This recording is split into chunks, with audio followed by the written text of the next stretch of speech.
दोस्तों नमस्कार। कैसे आप लोग? उम्मीद करता हूँ आप लोग अच्छे होंगे, स्वस्थ होंगे और मस्त होंगे। आज हम आपको पढ़ाने वाले हैं रक्त। आज हम आपको पढ़ाएंगे रक्त, ठीक है ना। देखिए, रक्त या ब्लड। अगर हम बात करते हैं रक्त के अध्ययन की भैया, तो जो रक्त का अध्ययन है क्या कहलाता है? सेरोलॉजी। सेरोलॉजी कहलाता है या कहलाता है हेमेटोलॉजी। क्या कहलाता है भैया? हेमेटोलॉजी। रक्त के बारे में पढ़ते हैं। इसका अध्ययन क्या कहलाता है? सेरोलॉजी और हेमेटोलॉजी। रक्त के बारे में अगर और चीजें बात करते हैं तो रक्त का जो परिचय, सामान्य परिचय की पहले बात करते हैं। रक्त का जो सामान्य परिचय है उसके बारे में देखते हैं कि ये एक प्रकार का कोलाइड विलयन होता है। ये एक प्राकृतिक कोलाइड है, नेचुरल कोलाइड। क्या है? कोलाइड। अच्छा, कोलाइड क्या होता है? कोलाइड हम आपको केमिस्ट्री में बताएंगे, केमिस्ट्री में कि कोलाइड क्या होता है। बस यहाँ पे इतना थोड़ा समझिए कि कोलाइड वह होता है कि जिसको अगर जब छाना जाता है, किसी भी लिक्विड को जब छाना जाता है, कपड़े से छाना जाता है, तो 100% पार्ट वो इस पार से उस पार नहीं जाएगा, ठीक है ना। तो उसे क्या बोलते हैं हम लोग? कोलाइड बोलते हैं, कोलाइड। ठीक, जैसे मान लीजिए दूध को अगर हम कपड़े से छानते हैं तो दूध में जो साड़ी रहती है वो ऊपर रह जाती है, बाकी दूध नीचे चला जाता है, ठीक है ना। तो जो 100% इस पार से उस पार ना जाए, हालांकि ये कोई परिभाषा नहीं है, लेकिन बस इतना यहाँ पे हम समझेंगे कि कोलाइड क्या होता है, ठीक। दूसरी चीज, यह एक संयोजी ऊतक होता है। क्या होता है? यह एक संयोजी ऊतक होता है। संयोजी ऊतक ऊतक का मतलब क्या होता है? कि यह हमारे शरीर को एक जोड़ने वाला ऊतक होता है। यह हमारे पूरे शरीर को जोड़ के रखता है, ठीक। यह हो गया। दूसरी चीज क्या होता है? इसका जो पीएच मान होता है, पीएच मान 7.4, जो क्या होता है? क्षार होता है। क्या होता है भैया? क्षार होता है। कोई अगर किसी भी चीज को, अगर मतलब किसी भी चीज का जो पीएच मान अगर 7 से ऊपर होगा तो वो क्षार होगा, 7 से नीचे होगा तो वो एसिड होगा, अर्थात अम्ल होगा। और अगर 7 पे ही रुका है तो क्या होगा? वो न्यूट्रल होगा, अर्थात उदासीन होगा, ठीक है ना।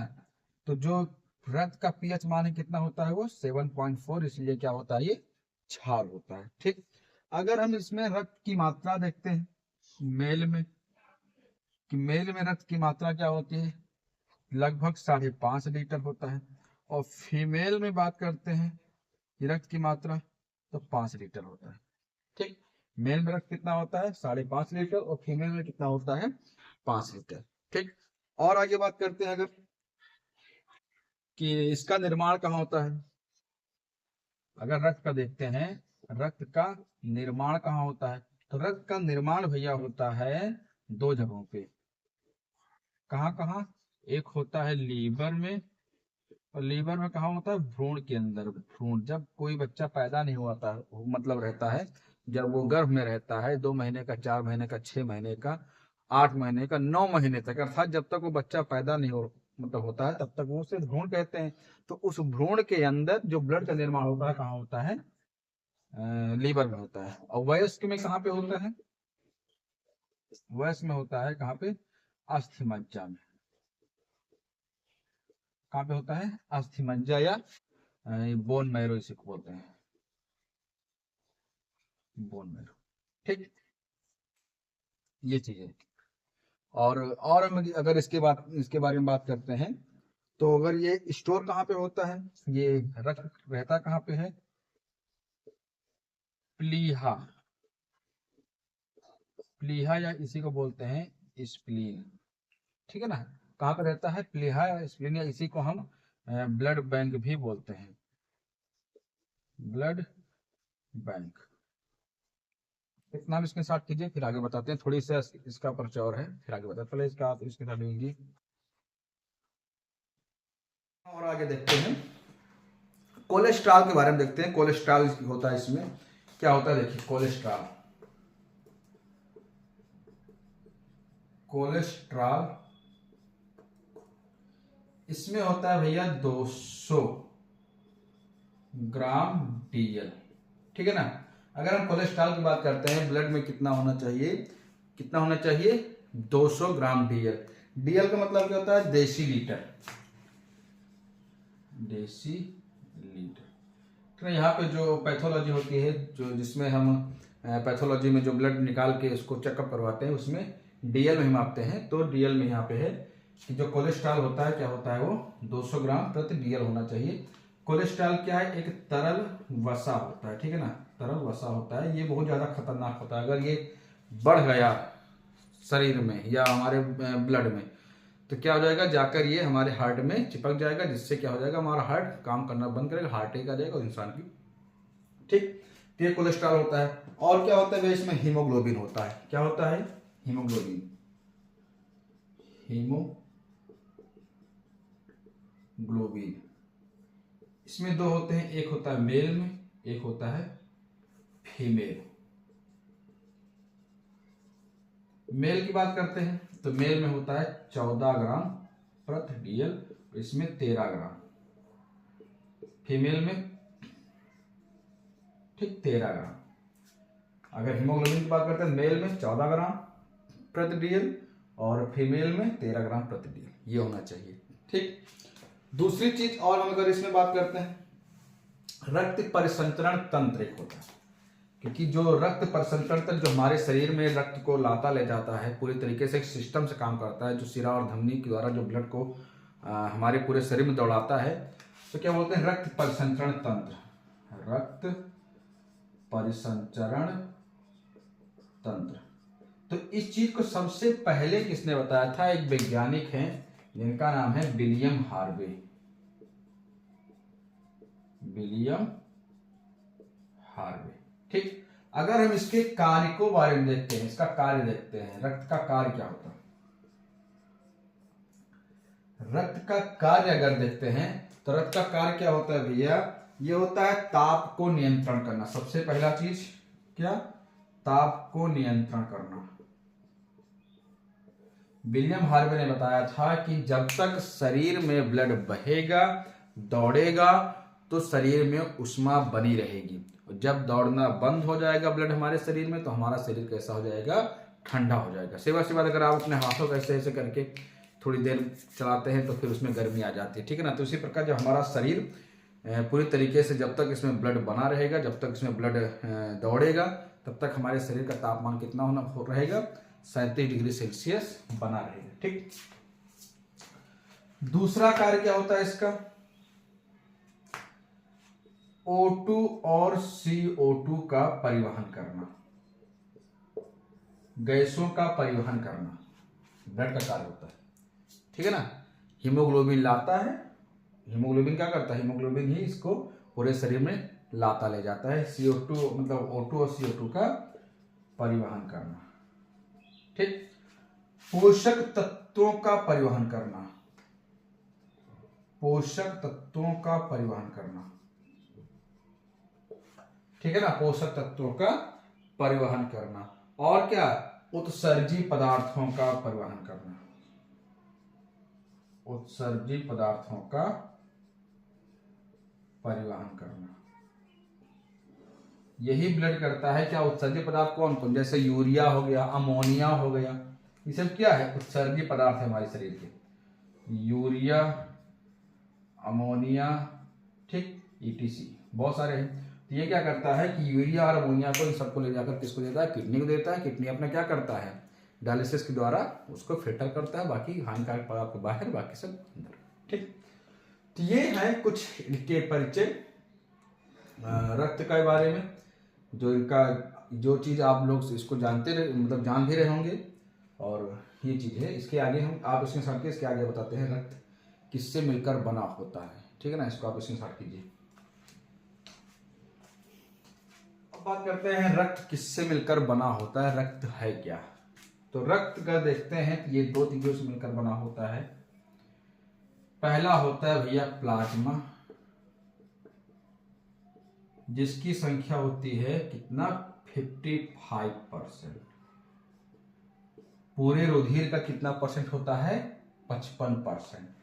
और इसको देखते हैं तो ये होता है रुधिराणु।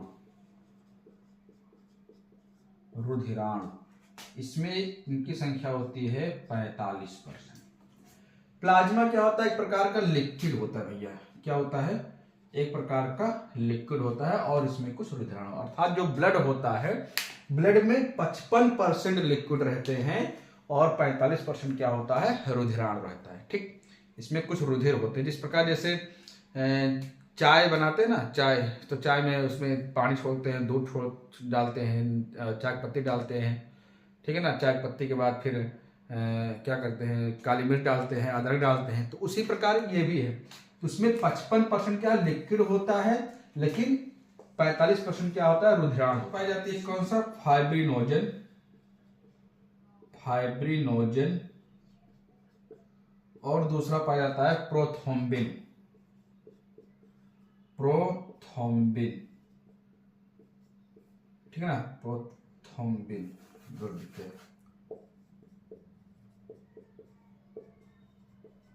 ये पाया जाता है। अच्छा, फाइब्रिनोजन क्या होता है? अच्छा, आपने देखा होगा कि पैथोलॉजी में जब क्या कहते हैं कि जब किसी चीज को हम बीमारी चेकअप करने के लिए अपना ब्लड देते हैं, तो वो सीधा क्या करते हैं? ब्लड से सीरम बनाते हैं। तो सीरम कैसे बनाते हैं? जो प्लाज्मा होता है, ये प्लाज्मा, इसका कलर कैसा होता है? हल्का पीला होता है, ठीक है ना। अगर इसके कलर की बात करते हैं प्लाज्मा के, कैसा होता है? हल्का पीला होता है। तो जो प्लाज्मा से क्या करते हैं? ये फाइब्रिनोजन निकाल लेते हैं। ठीक, प्लाज्मा से क्या करते हैं? ये फाइब्रिनोजन निकाल लेते हैं। और जब फाइब्रिनोजन निकाल लेते हैं, जो बचता है वह क्या कहलाता है? सीरम कहलाता है। ठीक, और उसी सीरम से फिर वो चेकअप करते हैं। होता है दोनों, ठीक, लेकिन ये ज्यादा इंपॉर्टेंट ये फाइब्रिनोजन होता है। रुधिराण की बात करते हैं भैया, तो रुधिराण होते हैं 3 प्रकार के। एक होता है आरबीसी, दूसरा होता है डब्ल्यूबीसी, और तीसरा होता है प्लेटलेट्स। प्लेटलेट्स, ठीक। आरबीसी का अगर फुल फॉर्म देखते हैं, red blood cells, white blood cells. इनकी अगर संख्या की बात करते हैं, आरबीसी की संख्या कितनी होती है? तो इनकी संख्या होती है भैया 50 लाख, इसे 5 मिलियन भी बोलते हैं। डब्ल्यूबीसी की संख्या की बात करते हैं भैया, इनका होता है 10,000, 10 के। अगर इसकी संख्या की बात करते हैं भैया, तो इसका होता है 2 लाख या 2 लाख, ठीक है ना। अगर इसका जीवन काल की बात करते हैं, तो इसका होता है 120 दिन, ठीक। इसका जीवन काल की बात करते हैं, इसका होता है 4 दिन। और इसके अगर हम जीवन काल की बात करते हैं, तो इसका कितना जीवन काल होता है? 7 डेज। रुधिराण में कौन कौन रुधिर होते हैं, कौन कौन से कण पाए जाते हैं? आरबीसी पाया जाता है, डब्ल्यूबीसी पाया जाता है, प्लेटलेट्स पाया जाता है। इनकी अगर इनका कलर देखा जाए, आरबीसी का जो कलर होता है वो कलर कैसा होता है? लाल रंग का होता है। ये किसका कलर होता है? सफेद होता है भैया, ठीक है ना। क्यों लाल होता है? क्योंकि इसमें एक वर्णक पाया जाता है। कौन सा वर्णक? हीमोग्लोबिन। क्या पाया जाता है भैया? हीमोग्लोबिन पाया जाता है। और हीमोग्लोबिन की वजह से इसका रंग कैसा होता है? लाल होता है। और इसी में क्या पाया जाता है? Fe पाया जाता है, आयरन पाया जाता है, ठीक है ना। इसीलिए इसका कलर क्या होता है? लाल होता है, ठीक। इसका जीवन काल कितना? 120 दिन होता है। इसका जीवन काल कितना होता है? 4 दिन होता है। इसका जीवन काल कितना होता है? 7 दिन होता है। ये 4 दिन बाद क्या होता है? डब्ल्यूबीसी मर जाता है। प्लेटलेट 7 दिन बाद क्या हो जाता है? मर जाता है। आरबीसी क्या होता है? 120 दिन बाद मर जाता है। लेकिन जो डब्ल्यूबीसी होता है, जो प्लेटलेट्स होते हैं, इसके कोशिकाओं में इसके साथ क्या पाया जाता है? लाइसोसोम पाए जाते हैं। क्या पाया जाता है?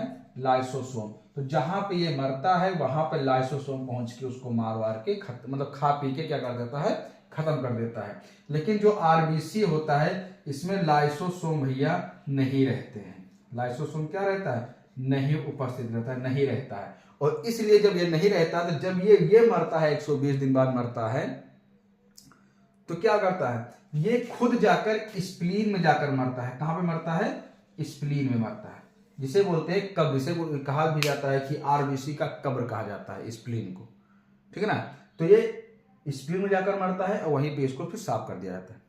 अब यहां से क्वेश्चन ये मन में आ सकता है कि जैसे मान लीजिए 120 दिन बाद आरबीसी खत्म हो गया, 4 दिन बाद डब्ल्यूबीसी खत्म हो गया, 7 दिन बाद प्लेटलेट्स खत्म हो गया, तो फिर ब्लड कैसे बनता है? ये जो प्लाज्मा भैया 55% ये जिंदा रहता है, ये नहीं मरता है। उसके जो रक्त के अंदर देखिए जो 55% प्लाज्मा है और 45% रुधिराणु है, ये सब मर जाते हैं इतने दिन बाद। आरबीसी 120 दिन बाद, डब्ल्यूबीसी 4 दिन बाद, प्लेटलेट्स 7 दिन के बाद। लेकिन जो प्लाज्मा होता है 55% ये जिंदा रहता है और ये क्या करता है, धीरे धीरे करके आरबीसी का निर्माण धीरे धीरे करता है, डब्ल्यूबीसी फिर से निर्माण होता है, प्लेटलेट्स फिर से निर्माण होता है, धीरे धीरे इस प्रक्रिया से चलती रहती है। ठीक, आप इसका स्क्रीनशॉट लीजिए, फिर आगे बताते हैं। अब हम इसमें एक एक करके देखते हैं आरबीसी, डब्ल्यूबीसी और प्लेटलेट्स के बारे में। तो सबसे पहले देखते हैं आरबीसी के बारे में। आरबीसी, आरबीसी को एक नाम और एक नाम से और जानते हैं, एरिथ्रोसाइट्स। कौन से नाम से? एरिथ्रोसाइट्स। ये एरिथ्रोसाइट्स मैंने अभी आपको बताया इनकी संख्या के बारे में। कितनी संख्या होती है? 50 लाख होती है, या इसी को बोलते हैं 5 मिलियन भी। अगर इनका जीवन काल की बात करते हैं, कितना होता है इनका जीवन काल? 120 दिन होता है। कितना होता है? 120 दिन होता है, ठीक है ना। अगर हम इनके आकार की बात करते हैं, इनका आकार कैसे होता है भैया? इनका आकार होता है गोल, ठीक है ना। ऊंचाई पे जाने पर, जैसे जैसे ऊंचाई पे हम जाते हैं वैसे वैसे आरबीसी का आकार बढ़ने लगता है, ठीक है ना। जैसे जैसे हम ऊंचाई पे जाते हैं, जैसे जैसे हम ऊपर जाते हैं वैसे वैसे आरबीसी का आकार ऐसे करके बढ़ते रहता है, ठीक। अगर हम इसमें बात करते हैं लाइसोसोम की, तो इसमें लाइसोसोम क्या होता है? अब्सेंट रहता है। लाइसोसोम क्या रहता है भैया? अब्सेंट रहता है, नहीं पाया जाता है। केंद्रक की बात करते हैं तो केंद्रक भी क्या रहता है? अब्सेंट रहता है। केंद्रक क्या होता है? अब्सेंट होता है। अगर आपको पता भी होगा कि केंद्रक में क्या पाया जाता है? डीएनए या क्रोमोसोम, ठीक ना, डीएनए क्रोमोसोम। लेकिन आरबीसी में डीएनए क्रोमोसोम होता ही नहीं। इसीलिए बहुत सारी जो जांचें होती है वो ब्लड से होती है, लेकिन अगर हम डीएनए टेस्ट करवाना हो तो वो ब्लड से नहीं होगा। क्यों? क्योंकि आरबीसी में डीएनए केंद्रक होता ही नहीं है। कि केंद्रक नहीं होता है तो डीएनए टेस्ट नहीं हो पाएगा। थूक से हो जाएगा, बाल से हो जाएगा, नाखून से हो जाएगा, लेकिन आरबीसी से नहीं होगा, ठीक। और अगर इसके बारे में हम बात करते हैं तो ये कितना, तो रुधिराणु का 95% होता है। कितना होता है? जो रुधिराणु है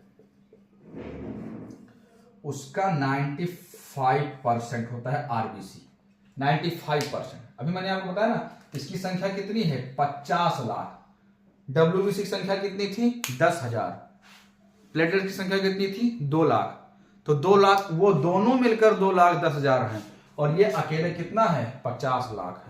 तो इसीलिए जो रुधिराण, पूरा रुधिराण जो 45% था, जो 45% रुधिराण था, उसका किसका है? 95% अकेले कौन है? आरबीसी ही है, ठीक, आरबीसी है। उसके बाद इसकी कमी से कौन सा रोग होता है भैया? इसकी कमी से एनीमिया रोग हो जाता है। कौन सा रोग होता है? एनीमिया रोग, ठीक, एनीमिया रोग हो जाता है। इसमें क्या कहते हैं, हीमोग्लोबिन पाया जाता है, इसको बताया मैंने आपको, हीमोग्लोबिन भी होता है, ठीक, Fe भी होता है, आयरन भी होता है, ठीक। ये आरबीसी के बारे में था। अगली बात हम बात करते हैं डब्ल्यूबीसी। डब्ल्यूबीसी को हम भैया कहते हैं ल्यूकोसाइट। क्या कहते हैं? ल्यूकोसाइट।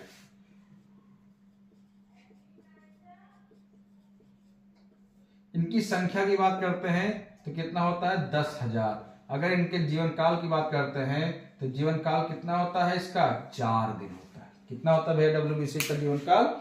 4 दिन होता है। और इनका आकार क्या होता है? अनिश्चित होता है। अगर आकार की बात करते हैं तो अनिश्चित होता है। इनका आकार कैसा होता है? अनिश्चित होता है, ठीक है ना।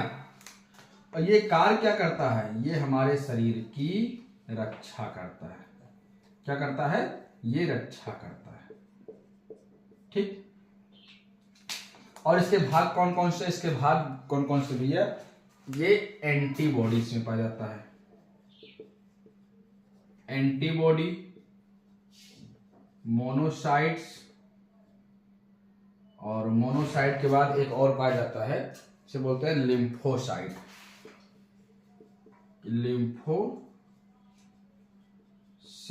इसे बोलते हैं टी सेल, इसे बोलते हैं, ये बड़ा होता है, ठीक ना, इसका आकार क्या होता है, बड़ा होता है। उसके बाद फिर इसमें होता है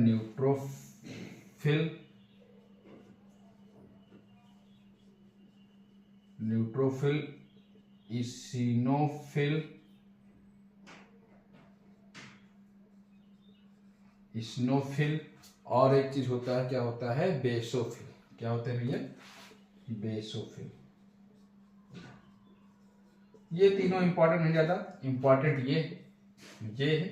ये लिम्फोसाइट, मोनोसाइट, एंटीबॉडी। एंटीबॉडी क्या करता है, देखिए, जब हमारे शरीर में कोई कीटाणु बाहर से अंदर की तरफ आता है, जब कोई कीटाणु बाहर से अंदर की तरफ आता है, तो एंटीबॉडी क्या करता है, उसको पहचानने का करता है, पहचानता है, ठीक। और ये जो एंटीबॉडी होता है वो किसके पास पहुंचता है, लिम्फोसाइट के पास। लिम्फोसाइट क्या करता है, जाकर उस कीटाणु को मार देता है। लिम्फोसाइट क्या करता है, जाकर उस कीटाणु को मार देता है। इसका आकार कैसा होता है, टी की, जैसे जो टी होता है इस प्रकार, ये एबीसीडी टी वाला, इसीलिए इसको टी सेल भी बोलते हैं, ठीक है ना। तो एंटीबॉडी क्या करता है, इसको पहचाना, लिम्फोसाइट से जाकर बताया, ये एंटीबॉडी जाकर लिम्फोसाइट से बताता है, लिम्फोसाइट क्या करता है, जाकर कीटाणु को मार देता है। और जब मार देता है तो एंटीबॉडी पहुंचता है किसके पास, मोनोसाइट के पास। मोनोसाइट क्या करता है, फिर जाकर जो कीटाणु मर गया है उसको जाकर खा लेता है। बात समझे, तीनों चीज। एंटीबॉडी किसी भी बैक्टीरिया को जो बाहर से हमारे शरीर में प्रवेश करते हैं, जैसे कोरोना काल में कोरोना, ठीक है, या बहुत सारे ऐसे जो बैक्टीरिया होते हैं, तो वो एंटीबॉडी लिम्फोसाइट के पास पहुंचता है, लिम्फोसाइट से बताता है, लिम्फोसाइट जाता है बैक्टीरिया को मारता है। जब मार देता है तो फिर एंटीबॉडी किसके पास आता है, मोनोसाइट के पास। मोनोसाइट जाता है फिर उसको, जिसको जो मरी हुई बैक्टीरिया उसको खा लेता है। तो वास्तव में लिम्फोसाइट का कार्य क्या होता है, मारने का कार्य। किसका कार्य होता है, मारने का कार्य। और मोनोसाइट कार्य क्या होता है, खाने का। तो इसीलिए इसे भक्षाणु कोशिका भी कहते हैं। क्वेश्चन पूछा जाता है कि मोनोसाइट का दूसरा नाम क्या है, या भक्षाणु कोशिका क्या है, कौन सी कोशिका है, मोनोसाइट है। बात समझ आई, ठीक। इसका आप स्क्रीनशॉट लीजिए। फिर लास्ट आपको बताते हैं प्लेटलेट्स के बारे में। का लास्ट टॉपिक देते हैं प्लेटलेट्स।